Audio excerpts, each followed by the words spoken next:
요즘 유튜브 보면은 연봉 1억 넘는 사람 진짜 많은 것 같지 않나요? 근데 이상하지 않아요?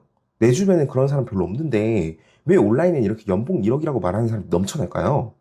SNS에서는 다들 잘 벌고 좋은 회사 다니고 여유 있는 삶을 사는 것처럼 보이죠. 근데 막상 내 삶을 돌아보면은 그 편견이 너무 과장된 건 아닐까? 이른바 평균 과잉 사회라는 말, 딱 지금 우리한테 해당되는 말 같아요. 실제로는 중소기업에 다니고 매달 월세나 대출이자 내고 아이 학원비에 교통비까지 빠지고 나면은 진짜 손에 남는 돈이 얼마인지 아득할 때 많잖아요. 그래서 제가 이번 영상에서는 그 화려한 온라인 평균이 아니라 정말 현실적인 기준으로 월급과 우리가 삶을 바라보는 방법을 가져와 봤습니다.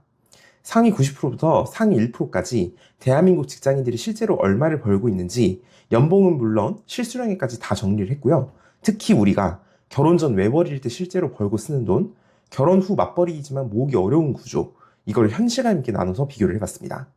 대기업에 가려진 평범한 직장인의 진짜 월급 이야기, 이제부터 시작해 볼게요. 요즘 온라인에서 누구나 연봉 1억을 버는 것처럼 포장되는데 주변에는 그런 사람 별로 없잖아요. 그래서 제가 진짜 팩트가 뭔지 알아보려고 국세청의 근로소득 100분위 자료를 가져와서 상위 90%부터 상위 1%까지 정리를 해봤습니다. 연봉 1억은 보시면은 상위 5%가 연봉 1억 1,500이고 상위 10%가 연봉이 8,800입니다. 그러니까 상위 10%도 안 되는 그런 사람들이 연봉 1억을 받고 있는데 온라인에는 이런 사람들이 되게 많은 것처럼 보여진다는 거죠. 그래서 사실 이거는 좀 굉장히 과장된 부분이 있다라는 저는 생각이 듭니다. 이게 흔히 우리가 얘기하는 그런 SNS의 문제점이라고 저는 생각이 듭니다. 우리가 보통 처음에 입사를 하면은 사회초년생 때는 월 실수령 기준으로 월에 200만 원대 이 월급을 받는 사람들이 제일 많은 것 같아요. 그래서 실제로 우리가 보통 20대 그리고 30대 중반까지 이때까지는 보통 혼자 벌어서 혼자 쓰는 그런 미혼인 상태가 되게 많습니다. 그리고 보통 사회초년생이거나 연차가 낮을 때죠. 그래서 이게 혼자 월세, 식비, 교통비를 아무리 아껴도 월에 거의 150 가까이 나가는 게 현실입니다. 그래서 보통 사회초년생이나 저연차일 때 중위소득이 월 250만 원 정도를 받는다고 치면은 월 150 쓰면 거의 한 월 100만 원을 겨우 저축하게 되는 거죠. 그리고 서서히 30대를 넘어가면서 연차가 차면서 소득도 조금씩 늘어가는데요. 흔히 결혼을 많이 하는 30대 중반 정도가 되면은 월 소득이 조금씩 늘어가면서 300만 원대 월급을 받는 수준이 되는 경우가 많은 것 같아요. 이때 만약 맞벌이를 한다고 하면은 둘이 합쳐서 월 거의 한 6, 700 정도를 벌게 되죠.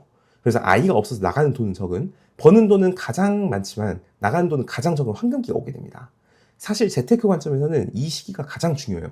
이 시기에 우리가 어떻게 저축하는지, 결혼한 우리가 어떤 소비 습관을 만들어가는지가 결정이 되고, 그 소비 습관에 의해서 우리가 직장을 다닐 수 있는 시기 동안에 저축액이 어느 정도 정해지기 때문입니다. 그래서 우리가 이 시기에 최대한 저축을 많이 하는 그런 소비 습관을 가지는 게 굉장히 중요합니다.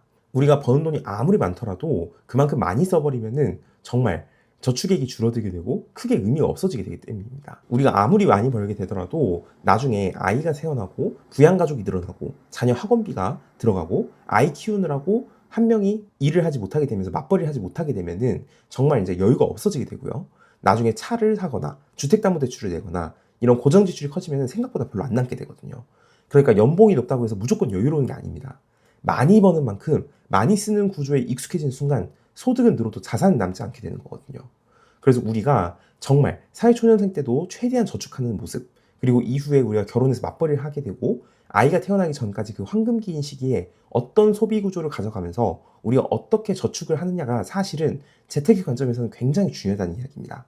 그리고 이후에 아이가 태어나더라도 우리가 최대한 맞벌이를 하지 못하게 되거나 아니면은 맞벌이를 하더라도 자녀 학원비 같은 추가 지출이 들어가도 얼마나 많이 저축할 수 있느냐가 우리가 이후에 어떻게 자산을 쌓아나갈 수 있는지가 결정이 되고, 그 자산에 의해서 우리가 자본소득을 만듦으로써 이 근로소득의 쳇바퀴를 끊어낼 수 있는 그런 구조로 갈 수 있게 되기 때문입니다.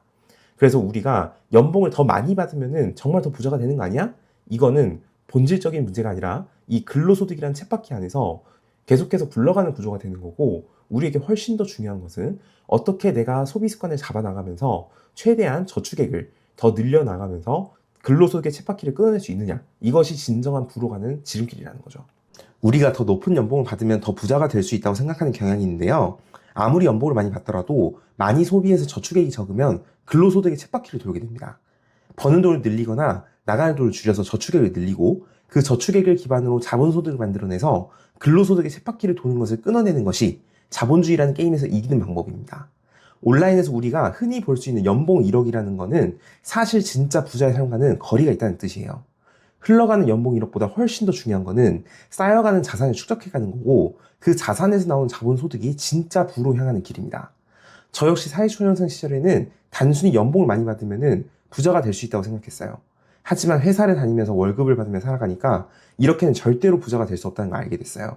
이렇게 월급을 받아서 부자가 됐다면 회사 선배들이 모두 부자여야 되는데 전혀 그렇지 않았기 때문이죠.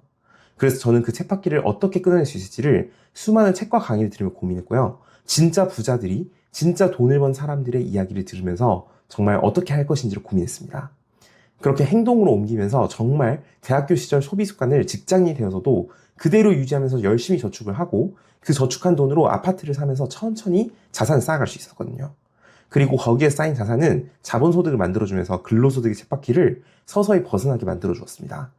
지금도 저는 열심히 저축하면서 자산을 쌓아나가고 있고, 그 여정에서 제가 느끼고 경험한 것들을 영상으로 공유하고 있어요. 오늘 이 영상이 도움이 되었다면 제 채널 구독해주셔야 다시 찾아오기 훨씬 더 쉬우실 거거든요. 영상 봐주셔서 너무 감사드리고 다음번에도 유익한 영상으로 돌아오겠습니다. 시청해주셔서 감사합니다.